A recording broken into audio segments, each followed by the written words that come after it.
Olá, galera do sétimo ano. Espero que todos estejam bem. Saudade de vocês. Por conta dessa pandemia, nós tivemos que reinventar as coisas. Gostaria que todos se dedicassem, né, com essa plataforma que vocês vão ter acesso. E porque nós não temos, na verdade, outra alternativa a não ser nos resguardarmos em casa, ok? Então, eu gostaria que vocês pegassem a apostila de vocês lá na página 30, tá? Peguem a apostila e vamos relembrar alguns assuntos que nós falamos no ano passado. Eu sei que vocês devem ter falado, pensar assim. Ai, o ano passado, eu não lembro nem o que comi ontem. Vou me lembrar do ano passado. Mas eu tenho certeza que esse assunto vocês vão se recordar. Com absoluta certeza eu tenho isso, tá? Vejam bem, aqui na página 30 tem um exercício que é para vocês numerarem a segunda coluna de acordo com a primeira, tá? O assunto qual é? Fome, peste negra, revoltas populares no campo e na cidade e Guerra dos 100 Anos. Bem rapidinho, só para uma lembrança, vocês lembram que a fome, a fome aconteceu porque a terra estava esgotada, a população cresceu rapidamente e não tinha alimentos para todos, ok? Número 2, peste negra. Ela, infelizmente, atingiu um terço da população da Europa. Não sabiam lidar com essa doença, tá? Tá me lembrando agora, no início dessa pandemia que estamos passando atualmente. E o que aconteceu? Eles não sabiam como curar essa, essa peste negra. Por quê? Porque os ratos traziam as pulgas e as pulgas picavam os homens e acabavam se contaminando, ok? Outra coisa são as revoltas populares nos campos e na cidade. A situação de pobreza era muito grande. As condições, as condições de moradia deles eram as piores. O trabalho deles era muito árduo, então não tiveram outra alternativa senão fazer essa revolta, ok? E a número 4, que é a Guerra dos 100 Anos, só para lembrar que foi entre a França e a Inglaterra, ok? E que essa guerra, vocês lembram muito bem, que não durou apenas 100 anos, mas ela foi uma guerra que foi interrompida durante vários momentos por conta de datas especiais, ok? Então, vamos lá. O nosso assunto que vimos agora foi só para podermos relembrar, tá? Relembrar, porque muitos foram os fatores que colaboraram para o processo de expansão marítima europeio, tá? Lá a partir do século XV. Então, como é que ficou então a nossa segunda coluna? Onde vai a fome? Número 1, fome. Se vocês colocaram lá resultou do esgotamento dos campos de cultivo e do comprometimento das lavouras futuras, parabéns, acertaram. E a peste negra, onde vai? Espalhou-se rapidamente por toda a Europa por causa das precárias condições de higiene das cidades medievais e também em razão do enfraquecimento das pessoas ocasionada pela falta de alimentos. Aí, número 2, parabéns, quem acertou? E número 3, revoltas populares nos campos e nas cidades ficou. A situação de pobreza extrema, bem como as péssimas condições de trabalho e de moradia, motivou os conflitos entre trabalhadores, senhores feudais e mestres de ofícios na cidade, ok? E óbvio que a Guerra dos 100 Anos, a número 4, vai lá, ocorreu entre França e Inglaterra, isso vocês tenho certeza que vocês sabiam, em decorrência de disputa por territórios. O confronto entre esses dois reinos contribuiu para diminuir a população europeia, ok? Então, como é que ficou? Ficou 4, 2, 1, 3, beleza? Eu vou colocar aqui, então, o nosso assunto desse bimestre, ok? O que nós vamos falar? Nós vamos falar das grandes navegações, ok?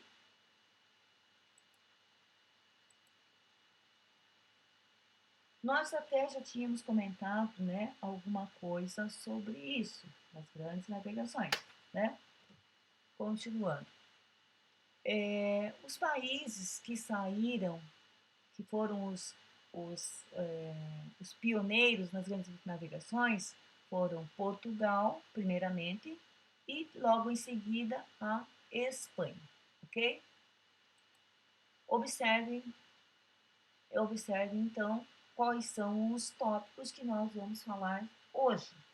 Comércio com o Oriente, alianças entre Estado, burguesia e igreja, pioneirismo português, viagens espanholas, novos mundos e a divisão das terras, viagens marítimas da França, Inglaterra e Países Baixos, ok? Então vamos lá. Comércio com o Oriente.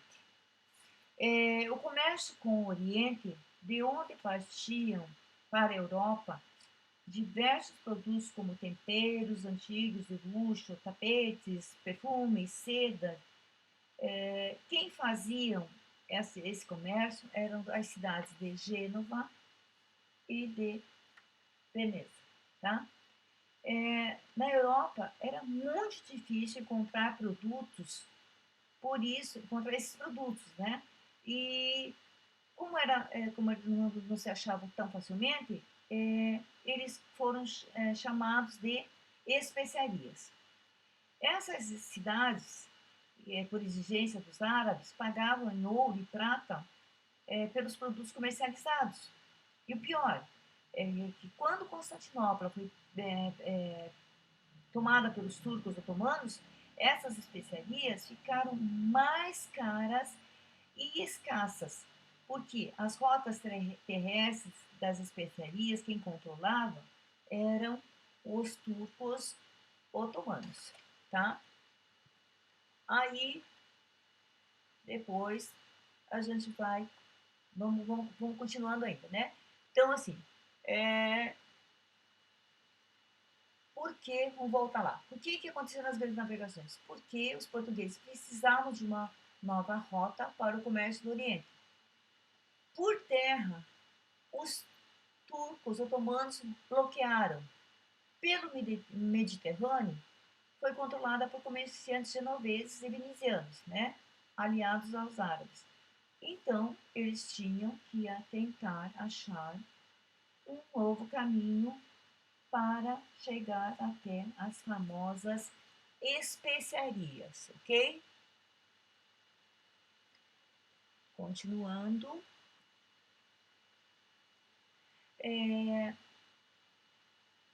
Botica era um local, né, que tinha um nome também de farmácias, e nesses locais as especiarias ficavam lá e eram comercializadas em pequenas porções, né, e tinham preços altíssimos no continente europeu, sendo que a pimenta era uma das mais consumidas. Continuando, continuando. Vejam bem, não era só a pimenta, o que são especiarias? Noz moscada, cravo, canela, são na realidade todos os temperos que o europeu gostava de utilizar, ok? mais adiante. Aí, aí nós vamos para a página seguinte. Périplo africano. O que é isso, périplo africano? Depois que houve a interrupção do comércio europeu com Constantinopla, alguns reinos e companhias marítimas passaram a ir em busca de novas rotas para chegar no Oriente. Um desses trajetos, que foi denominado de périplo africano, o que era isso? Eles tinham que contornar o continente africano, tá? Continuar ali. Vocês podem enxergar no mapa que eu coloquei, na imagem que eu coloquei para vocês, né? Eles sairiam lá de Portugal, contornariam o sul da África e chegariam lá na Índia. A ideia era essa, tá? Era contornar o continente africano até chegar às Índias. Essa rota que eles queriam fazer precisava de muito dinheiro, tá? Aí o que aconteceu? Uniram-se reis, nobreza, burguesia e igreja, tá? Para chegar a essa, a chegar até a Índia.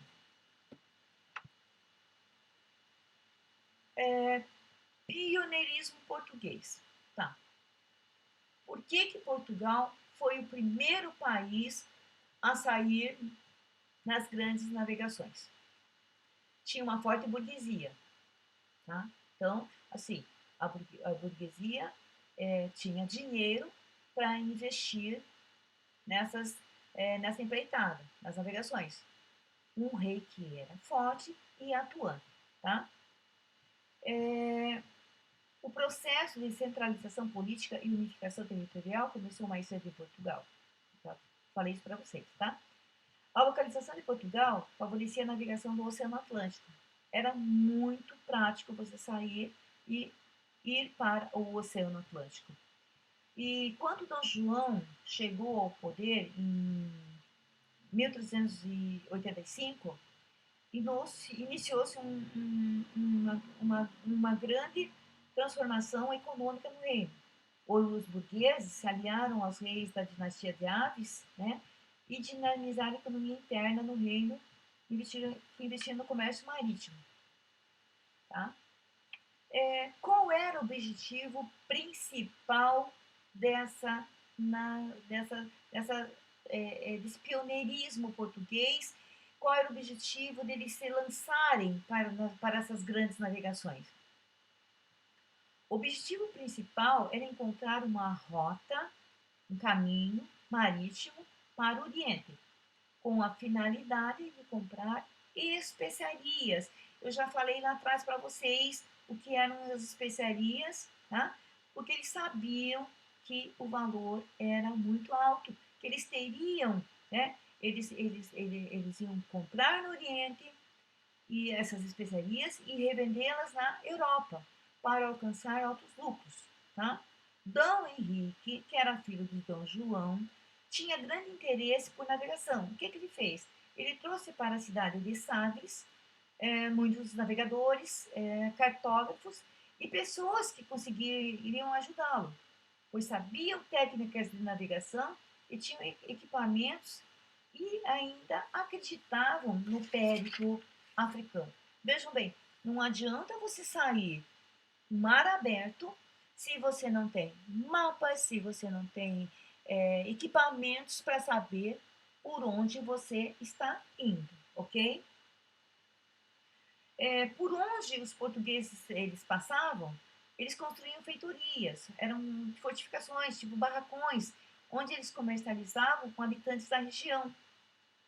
A ideia de contornar a África para chegar até o Oriente estava indo bem, tudo estava indo tudo tranquilo.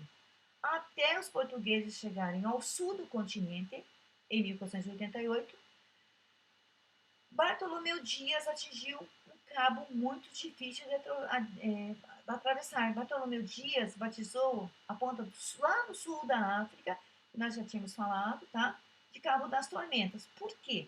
Porque eles tinham muita dificuldade, o mar era revolto, muitos ventos, então isso dificultou a passagem deles. O rei João II mudou o nome de da Boa Esperança, pois ele achava que atingir o sul da África mostrava que era possível chegar às ilhas. Se eles tinham conseguido chegar até o sul, poderiam naturalmente chegar tranquilamente no, no, no Oriente. Tá? Continuando. 10 anos depois dessa tentativa, em 1498, já um bom tempo, né?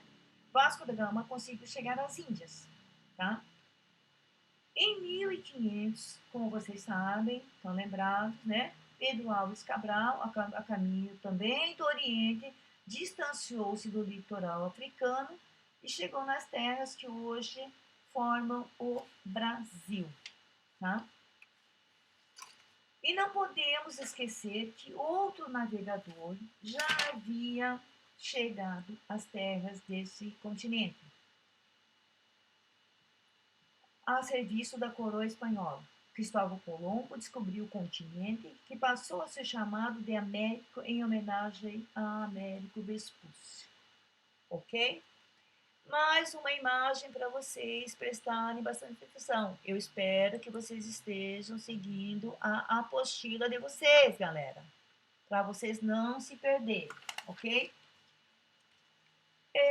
O imaginário europeu, tá?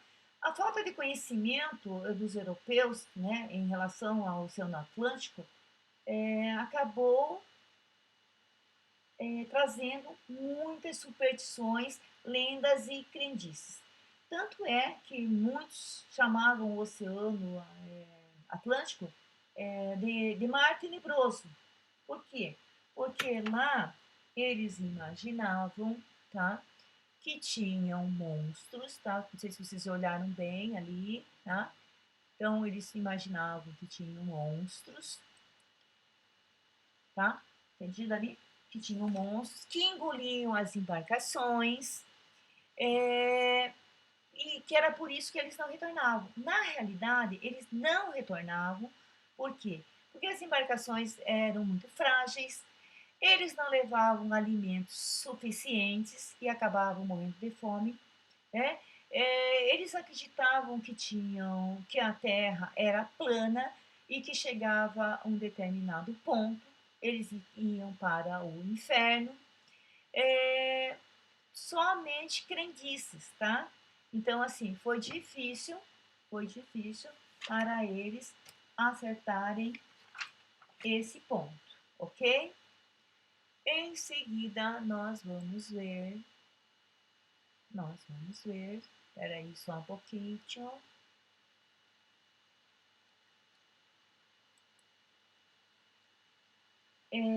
As viagens espanholas, tá? Nós vamos ver as viagens espanholas. Eu coloquei, assim, fotos de Cristóvão Colombo, coloquei a naus dele aqui, né? Coloquei a naus dele aqui, a foto de Cristóvão Colombo aqui, e aqui eu coloquei a chegada dele aqui, a chegada dele na América, ok? A primeira, a primeira viagem financiada pela Espanha foi justamente para o navegador Cristóvão Colombo. E ele era o único que acreditava na esfericidade da Terra, desculpem, e pretendia chegar até as Índias por um novo caminho, dando a volta à Terra em vez de contornar o continente africano. Então, lembram-se lá do périplo africano, tá? Que não deu certo? Colombo, primeiramente, pediu patrocínio, pediu dinheiro, né, ao infante Dom Henrique de Portugal. Entretanto, Portugal tinha planos de chegar às Índias através do périplo africano. Então, assim, esse dinheiro, esse patrocínio foi negado, tá? Então, por esse motivo, Cristóvão Colombo ofereceu os serviços dele, né, aos reis espanhóis. Aí, esses reis, né, eles patrocinaram a viagem de Cristóvão Colombo, esperando obter grandes lucros caso Colombo estivesse certo sobre o novo caminho para as Índias, ok? Então, a rainha Isabel de Castela concedeu a Cristóvão Colombo, né, ele deu 3 embarcações, tá? Ele deu 3 embarcações. E daí eles partiram lá do Porto de Palos em agosto de 1492, rumo, né, a ideia, rumo ao Ocidente. Em 12 de outubro, Colombo atingiu a ilha de Guanahani, localizada lá na América Central, e acreditou que tinha chegado nas Índias, tá? E no primeiro momento, quando ele viu os habitantes naturais da América, ele chamou de índios. Mas por quê? Porque ele tinha se equivocado. Ele achou que ele havia chegado nas Índias, mas não. Ele chegou na América. O navegador português Fernando de Magalhães, também a serviço do rei espanhol, realizou a primeira viagem de circunnavegação na Terra, né? Circundando a Terra. Em 1519, ele partiu com 5 navios, tá? Com o objetivo de chegar às Índias. A ideia dele, a rota que ele fez, ele pretendia cruzar o Oceano Atlântico, contornar o sul da América e atravessar o Oceano Pacífico. Essa viagem, gente, demorou 3 anos. Pensem que loucura que foi. Em 1522, apenas um navio com 18 marinheiros sobreviventes aportou, melhor dizendo, né, em Sevilha, na Espanha. Completando a viagem, Fernando de Magalhães tinha morrido um ano anterior nas Filipinas. A Espanha entendia que chegar ao Oriente pelo Oceano Pacífico significava fazer uma viagem longa e muito cara, tá? Embora que se tivessem alcançado, né? Embora alcançado, foi uma viagem bem lucrativa. Eles vieram carregados com muita pimenta e muito cravo, tá? Em seguida, nós vamos ver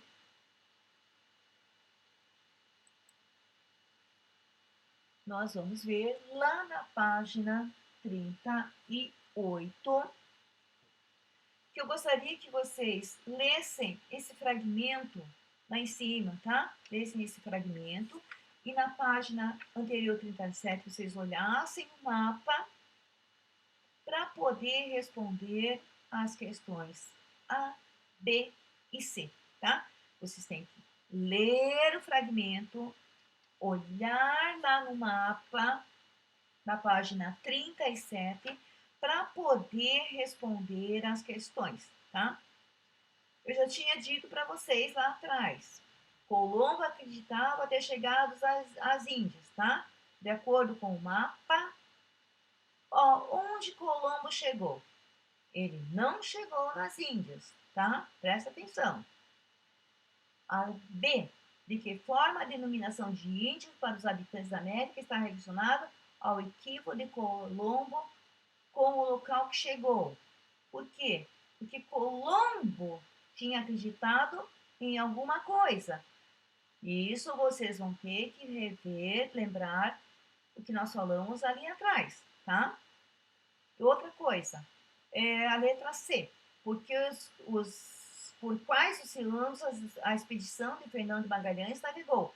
É só vocês olharem no mapa na página 37, tá?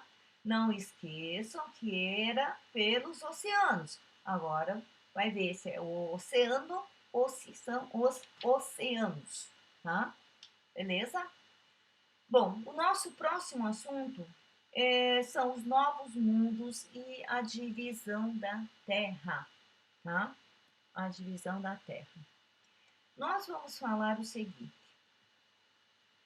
Portugal e Espanha eram os dois reinos que dominavam a navegação, que nós já vimos desde o início, tá? Lá no final do século XV. Assim, mesmo antes da confirmação de que as terras aportadas por Colombo eram o novo continente, Portugal e Espanha, bem rapidinho, trataram de estabelecer que uma parte pertenceria a Portugal e a outra parte pertenceria à Espanha, tá? Porém, porém não foi do agrado de Portugal, tá? O Papa Alexandre VI julgou a disputa, né, entre Portugal e Espanha e estabeleceu uma linha imaginária que eu quero que vocês vejam no mapa que eu coloquei para vocês aí, tá? Em vermelho, tá? Em vermelho, aqui, primeiramente, vermelho, a bula intercoiteira, tá? No vermelho, bula intercoiteira, ok? Como é que o Papa fez no primeiro momento?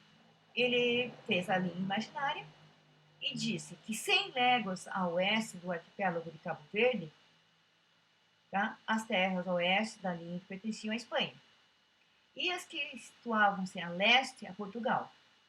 Só que Portugal, né, daí esse primeiro documento, tá, foi chamada de Bula Intercoiteira, que eu mostrei para vocês ali na linha vermelha, ok?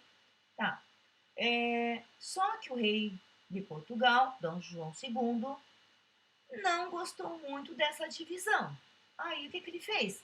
Ele questionou a decisão do Papa, que era espanhol de nascimento, tá? Não gostou, quis que mudasse, tudo bem, ok. O Papa mudou. Assim, ele fez um novo acordo entre os dois países, entre Portugal e Espanha, tá? Determinando uma linha que passava de 370 léguas do arquipélago de Cabo Verde, olhem ali no mapa, tá? Olhem no mapa, Cabo Verde, com fronteira entre Espanha e Portugal. E esse novo documento chamou-se o Tratado de Tordesilhas, tá? Que dividiu, para você dar para vocês terem noção, olhando essa linha preta do lado esquerdo de vocês e lá do outro lado, depois do lado direito, primeiro do lado esquerdo, tá? Então, o que ele fez? O Tratado de Tordesilhas dividiu o mundo e nós ficamos pertencendo às nossas terras, né? Ali seriam de Portugal, ok? Só o seguinte, gente,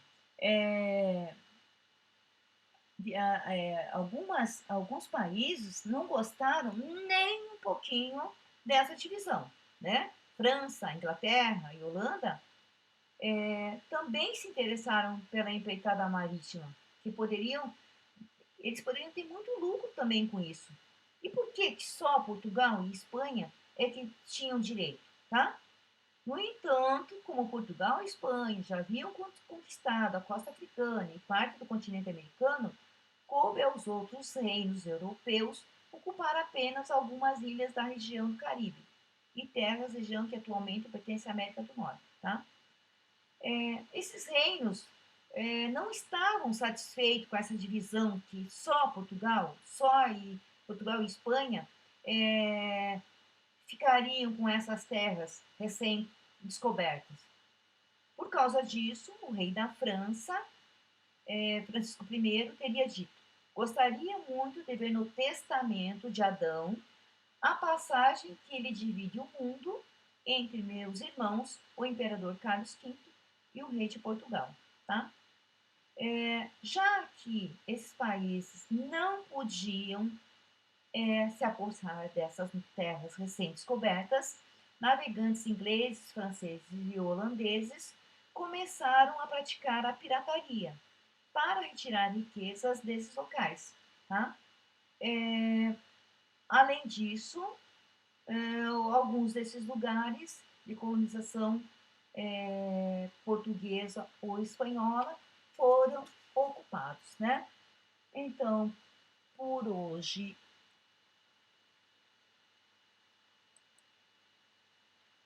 Então, galera, por hoje é só. Gostaria que vocês ficassem bem, não ficassem muito apreensivos, né? Com essa nova modalidade de assistirmos as aulas por vídeo, né? Videoaula. E que tenham entendido pelo menos uma parte desse nosso conteúdo, ok? Ele não é difícil, é só prestar atenção e com calma. E vamos ficar por aqui hoje. Na próxima semana teremos mais um encontro. E estou muito, muito, muito, muito, muito, muito feliz de estar com vocês. Tá, galera? Beijos, até a próxima, ok?